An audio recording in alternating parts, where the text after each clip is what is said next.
Footage हमने निकाला है, देखिए कि यहाँ पे इस तरह से तो लाइन बताइए।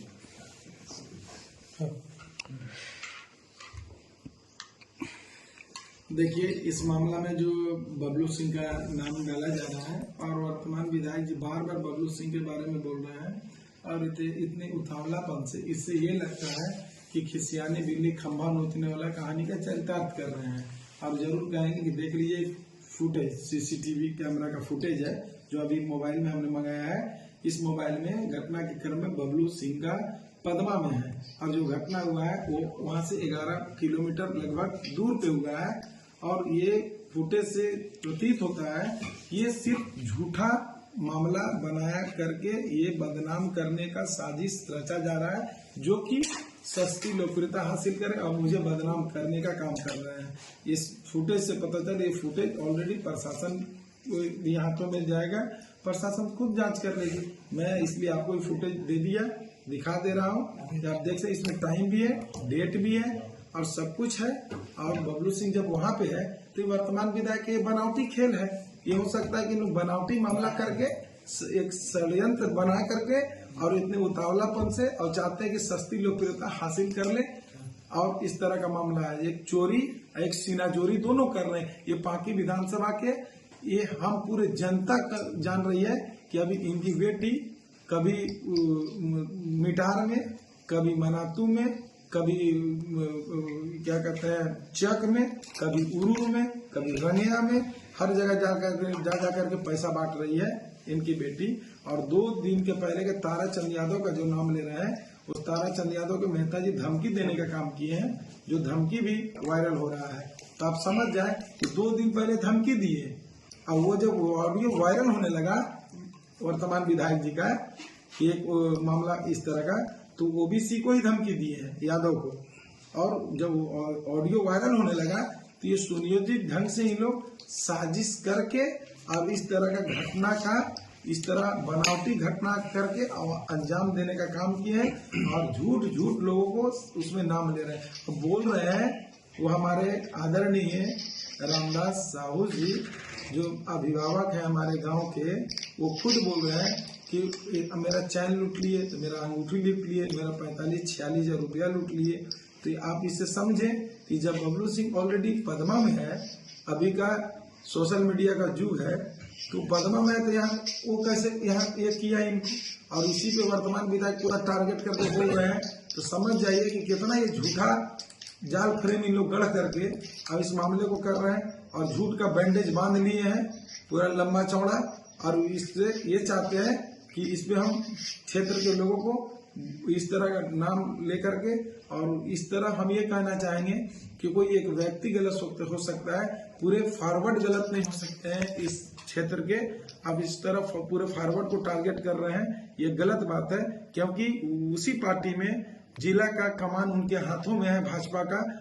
अमित तिवारी जी का वो भी फॉरवर्ड ही है, अमित तिवारी जी, और वो खुद बयान दे रहे हैं कि ऐसे ऐसे मामले पर गलत है, इस पे रोक लगाने का काम किया जाएगा। और बताइए उन्हीं के बगल में एक फॉरवर्ड उन्हीं के सपोर्ट में बोल रहे हैं और उसके बाद भी इन लोग को ये शर्म नहीं आ रहा है कि पूरे विधानसभा के फॉरवर्डों को अपमानित करने का काम कर रहे हैं। भैया अगर क्या ऐसा मामला है, क्या पूरे फॉरवर्ड क्षेत्र छोड़ के चले जाएं? अगर ऐसा लगता है तो भाई ऐसा कोई मामला आप लोग कर दें, पूरा क्षेत्र ही छोड़ के यहाँ से तो लोग चले जाएंगे पूरे फॉरवर्डों से प्रॉब्लम है तो। हम जरूर ये हमारे ओबीसी समुदाय के भी लोग जानते हैं कि जब डॉक्टर कुशवाहा सिंह मेहता जी जब चुनाव आता है तो ऐसे घटना हमेशा करवाने का काम करते हैं, बनावटी घटना। जो हमारे 16 में भी हमारे उपचुनाव में हमारे लोगों को हॉकी स्टिक से मारने का काम किए थे, जो केस दर्ज।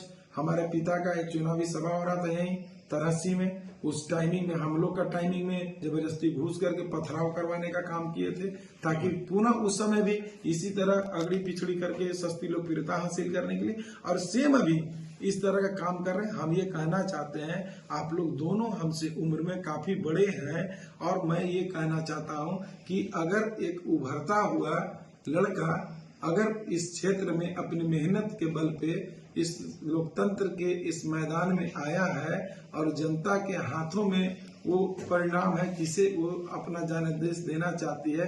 तो भाई इसमें जाति और पाति का मामला कहाँ है, हम ये बार बार कहना चाहते हैं। जात से इसमें हमारा क्या दोष है कि अगर हम फॉरवर्ड हो गए तो हमारा इसमें दोष क्या है? क्या ब्रह्मा जी के पास हम एप्लीकेशन लगाए थे, दरखास्त तो नहीं दिए थे कि हमको फॉरवर्ड में जन्म होना चाहिए, कि ओबीसी में होना चाहिए, दलित में होना चाहिए? ये बार बार क्या आप लोग कहते हैं फॉरवर्ड फॉरवर्ड। हम ये कहना चाहते हैं कि ये सब इस चाहते हैं लोग कि यहाँ पे सिर्फ लोगों को दिग्भ्रमित करें, और यहाँ के लोगों को दिग्भ्रमित करके हम लोग सिर्फ लोगों को बरगला करके सत्ता अपनाने का काम करें। हम हमेशा कहते हैं कि यहाँ के लोग हम लोग को चाहती है, और ऐसा नहीं, सब फॉरवर्ड जो है यहाँ पूरे क्षेत्र में जितने भी फॉरवर्ड हैं सब लोग, चाहे ब्राह्मण हो या राजपूत हो या भूमियार हो या लालाजी हो, सभी लोग मिलकर एक दूसरे का सम्मान गांव में देते हैं, और तभी सब लोग एक दूसरे को सम्मान मिलता है। अगर किसी को हम भैया बोलते हैं तो बाबू बोलते हैं, किसी को चचा कहते हैं तो बेटा बोलते हैं मुझे। तो इसमें कहाँ मामला रहा इस तरह का जाति पाति का मामला, जो बार बार इन लोग जाति का बात करके अब ऐसे इतनी उम्र दराज लोग हो करके अब इस तरह का एक जहर घोलने का काम कर रहे हैं इस क्षेत्र के या पूरे जिला में, ऐसा मैसेज दे रहे हैं। ये तो गलत बात है। हम आग्रह करेंगे ऐसे अपने अभिभावकों से कि जो अब व्यवसायी हैं, अब व्यवसायी का कोई जात नहीं होता है, व्यवसायी का कोई इस तरह की जाति नहीं होता, व्यवसायी हर समाज के लोग कर सकते हैं। तो हम यही कहना चाहेंगे कि जो हम उस समय आपको अभी फुटेज दिखाने का काम किए, तो फुटेज में सीधा पूरा मामला दिख रहा है। तो हम यही कहना चाहेंगे, आग्रह करते हैं कि ये सब आप सोच हटा दें जाति के ऊपर, क्योंकि कोई एक व्यक्ति गलत हो सकता है, पूरे